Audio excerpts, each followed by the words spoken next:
Sarah's hands trembled as she packed the last of her belongings into a cardboard box. 23 years.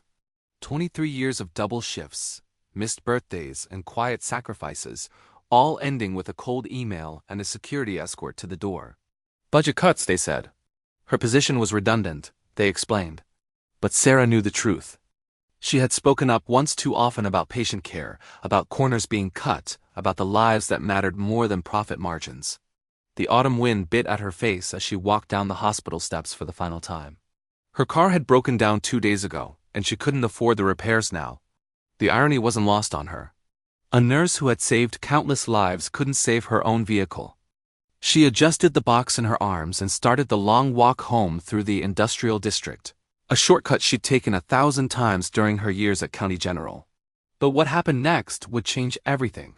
If you've ever felt like life has given up on you, stay with me, because Sarah's story is about to take a turn that nobody, including her, could have ever imagined. The sky darkened prematurely, heavy clouds rolling in from the east. Sarah's sensible shoes clicked against the cracked pavement as she passed abandoned warehouses and chain-link fences. This neighborhood had seen better days, much like herself. At 52, starting over felt impossible.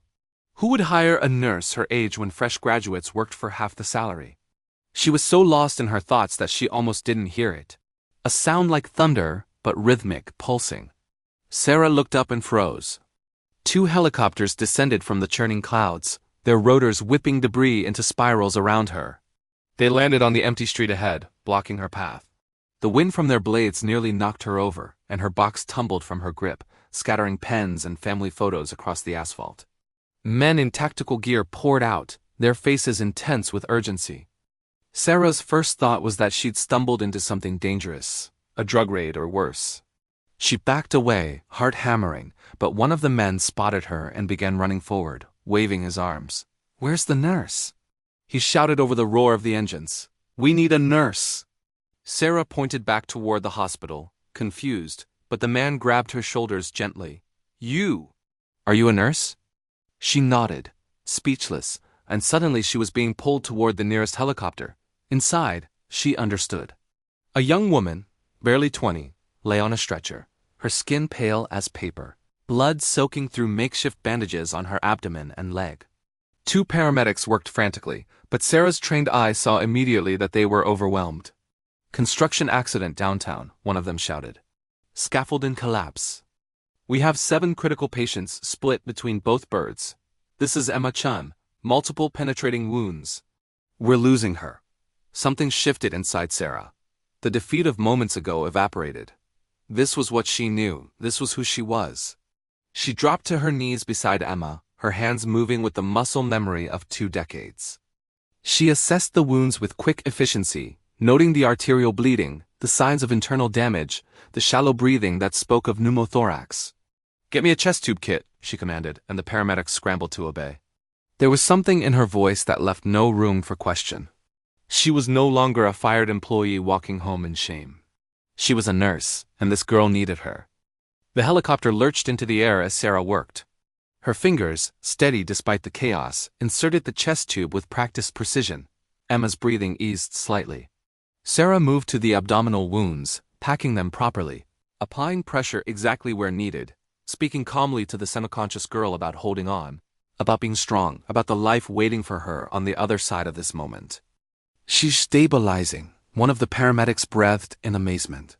"How did you—" 23 years in trauma," Sarah said simply, her eyes never leaving her patient. "You learn a few things." The hospital came into view, the same building she'd left in disgrace less than an hour ago. They landed on the roof, and Sarah stayed with Emma until the trauma team took over, giving them a rapid, professional handoff that made the attending physician raise his eyebrows in approval. And here's where the story gets even more incredible. If you're enjoying this journey, hit that like button and subscribe, because stories like Sarah's remind us that miracles happen when we least expect them. Dr. Martinez, the chief, pulled Sarah aside as they wheeled Emma away. "That was extraordinary work. You saved her life. She wouldn't have made it otherwise." He paused, studying Sarah's face. "Wait, aren't you Sarah Mitchell? I heard about your termination. Absolute nonsense." "We've been fighting it." Sarah felt tears sting her eyes. "It's done. Budget cuts. Not anymore. Dr. Martinez said firmly. The board called an emergency meeting this afternoon. Turns out when your biggest donors hear you're firing your best nurses, they threaten to pull funding. Your position has been reinstated, with a formal apology pending. We were trying to reach you. Sarah laughed, a sound somewhere between sob and joy. My phone's in that box, scattered somewhere on 5th Street. 3 days later, Sarah stood beside Emma's hospital bed. The young woman was awake now, healing, her parents tearfully thanking Sarah over and over. Emma reached for Sarah's hand with her good arm. They told me you just happened to be walking by when the helicopters landed, Emma said softly. That you'd just been fired. That you had every reason to keep walking, but stopped anyway. Sarah squeezed her hand gently. I didn't stop for a reason, she said. I stopped because I'm a nurse. That doesn't change whether I have a job or not. It's who I am. Sometimes life takes everything away to remind you of what truly matters. Sometimes you have to lose yourself to find yourself again. And sometimes when you think your story is ending, fate lands 2 helicopters in your path and gives you one more chance to remember why you started in the first place. If Sarah's story touched your heart today, I'd love to hear from you in the comments.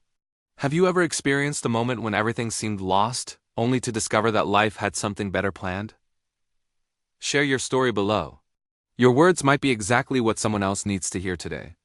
And if you believe in second chances and the power of never giving up on who you truly are, please share this video with someone who needs to remember their worth.